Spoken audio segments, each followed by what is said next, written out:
Ready? Let's do it. Howdy, folks. No, I'm kidding. Son of a...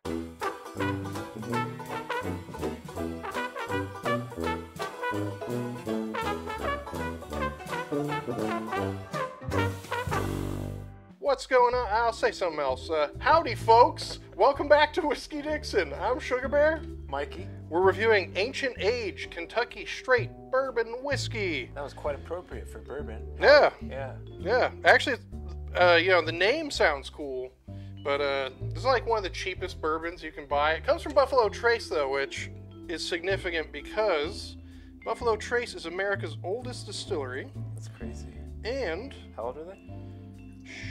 Shouldn't ask me that. I forgot. I think it says... Just say, move your mouth. 1869. Yeah. They're not the first distillery. They're the oldest, like, continuously operating distillery, and they're actually a national landmark, and a national treasure. Yeah, no, they really are. Buffalo Trace is known for making like Pappy Van Winkle. They make Stag. They make Elmer T. Lee. They make E.H. Taylor. They make Blanton's. They make all of like the best bourbons. Essentially, all the most expensive, most premium bourbons tend to come from this one distillery. And they're out of Frankfort, Kentucky, I believe. We should get some Pappy Van Winkle. I should probably do more research on these things before I try to review them. Yeah, Frankfort. Comes in 80 proof. Aged 3 years. Aged 3 years, the minimum. And like we said, this is pretty budget. For a liter bottle, this is like 15 bucks. Yeah, I was gonna ask that. Yeah. I think a handle's like 20 bucks. I thought a handle was like 15 at the shop or something. Oh no, that's a different one. I mean, regardless, it's cheap. Yeah, it's cheap. It's not bad. Considering how cheap it is, it's not bad. Kentucky Dale, that's what I was thinking of. I haven't even tried Kentucky Dale. It's cheap, but... That's where I draw the line. Because this at least is bourbon. I think Kentucky Dale is like bourbon blended with some vodka. Whiskey. Yeah. Yeah, this is bourbon. It smells like... super sweet. Syrup. Yeah, I was going to say either like when you open a can of corn, like cream corn. Yeah, I get that. Yeah, it does smell like pancakes. Like pancakes with syrup and butter on them. Like not Mrs. Buttersworth, but like Aunt Jemima. Specifically Aunt Jemima. Yeah, okay, yeah. I got you. No, actually, yeah. Now that you say that, pancakes is what I'm thinking. Yeah, and like Bisquick pancakes. Initially, I was thinking candy corn, like Halloween candy corn. Yeah. Or like buttered popcorn jelly beans. It's very corn, very sweet specific. Corn smelling. Yeah. Even like cake frosting, maybe like just generic sweet cake frosting. Very sweet. Very smooth. Almost too smooth though. Like you can just tell it's smooth because of how thin it is, how little bourbon you're actually getting in the bottle. The flavor does not stick with you at all. No, it's gone. Yeah, it's gone like that. Yeah. It's really sweet. Which is fine. A lot of what we were saying. Candy corn, cream corn, every type of corn you could possibly imagine. Popcorn. Very corn heavy.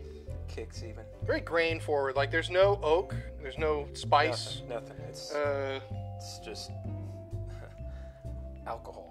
Yeah, this is a good example of a bourbon that I'm not really sure what you're supposed to do with it. Because... Old-fashioned? I don't think it would hold up in a cocktail. I don't think it would have flavor. Like, yeah, that's true. It's so weak. I think this is just for like... Shits and giggles. Yeah, just your cheap, bourbon you keep for people who come over who don't know anything about whiskey. You can give them this, they'll drink it.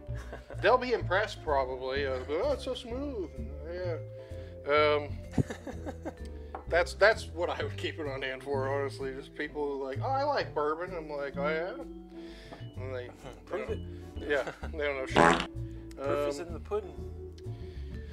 Yeah, I mean for 15 bucks. Hey, for a liter, you know, it's not bad. And because the other bourbon that comes to mind when I think of like this price range would be Evan Williams. It's very different from Evan Williams. That's right. Evan Williams hurts you. Yeah. Which I kind of like, but I also kind of don't like. Evan Williams is super rough. This is not anything like Evan Williams. This is very smooth. This is like too smooth.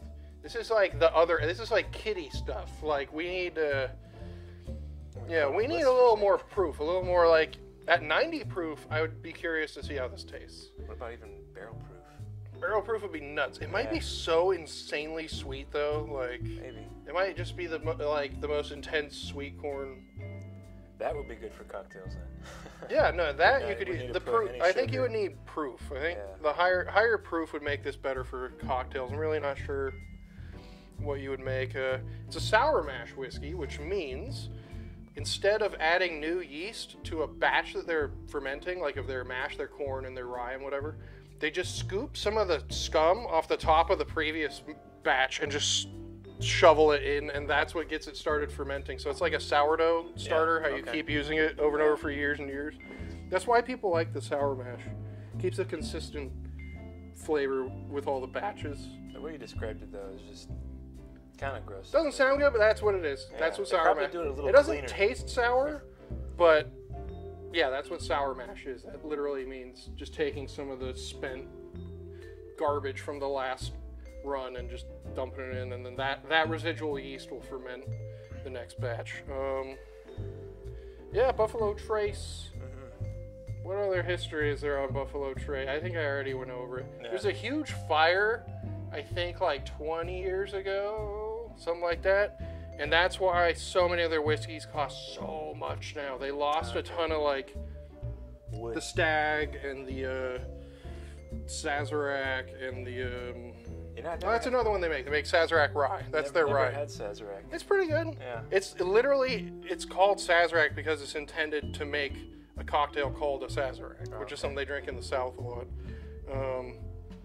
Yeah, it's like a cocktail rye. It's not bad, actually. It's pretty good. Nice. I think it's like the only rye that they make at Buffalo Trace, like a straight rye whiskey. Yeah, it's pretty good. No, everything from Buffalo Trace is actually pretty good.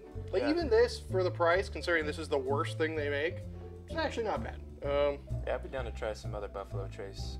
Everything I've had so far from it has just been. Oh yeah, they're even this. It's they're known for pumping out a lot of the best bourbons. Actually, a lot of the most expensive bourbon comes from Buffalo Trace. So we'll try more stuff from them. I mean, they make Pappy. Yeah, we gotta get Pappy. They make Weller. They make Pappy. They make. We gotta get. Yeah, Pappy. anyone wants to donate a bottle of Pappy to us, feel free. Yeah, that'd be rad. Yeah, other than that, I don't know. Final thoughts. Sweet. Super drinkable.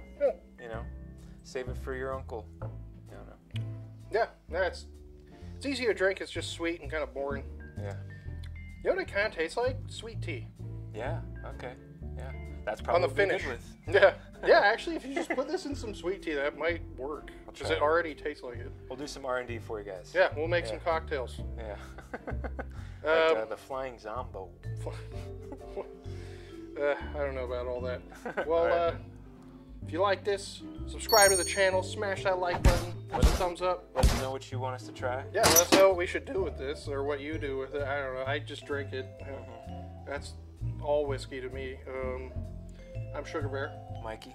And we are Whiskey Dixon. And until next time, cheers. Keep on drinking. Responsibly.